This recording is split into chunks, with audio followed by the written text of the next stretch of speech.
L'édito sport de Virginie Fulpin à présent. Dans le projet de loi de finances 2020, les députés ont rejeté des amendements qui visaient à déplafonner les taxes affectées au financement du sport.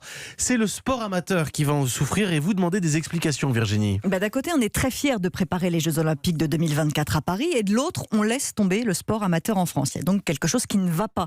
Pour résumer, il y a deux taxes. Une sur les paris sportifs et l'autre sur les droits de retransmission télé des événements sportifs. Ces taxes sont affectées à l'Agence nationale du sport. En 2017, elles ont atteint près de 300 millions d'euros. Mais ensuite, on a plafonné ces taxes. Elles ont diminué de moitié. Et qui en souffre ? Pas le PSG, mais le sport amateur.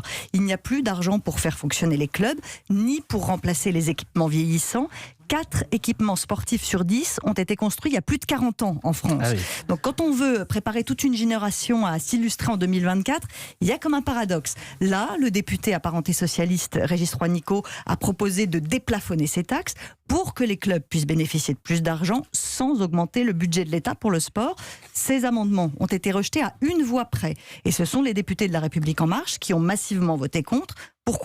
Pourquoi, quand la Coupe du Monde féminine de foot est organisée en France, tout le monde jure ses grands dieux qu'il faut plus de moyens, qu'on doit redistribuer plus équitablement l'argent du sport, et puis derrière, quand il faut agir, on dit non. Je voudrais juste qu'on nous explique pourquoi. Les fédérations sportives s'étaient mobilisées en faveur de ces amendements. Ouais, je prends l'exemple de la Fédération française de boxe. Elle a lancé un appel en demandant aux députés d'adopter ces amendements.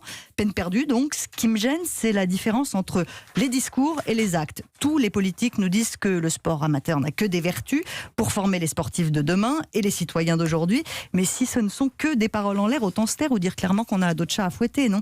Donc ce matin, je pose la question aux députés de la majorité. Que comptez-vous faire pour le sport amateur ? Et moi, je garde votre édito sport pour le jour où nous recevrons éventuellement la ministre Roxana Maracineanu ou d'autres membres de la majorité sur ces questions-là. Merci beaucoup, Virginie Fulpin. Vous partagez d'accord ou pas ? Vous réagissez aussi. 3921, le hashtag Europe 1, il est 7h27.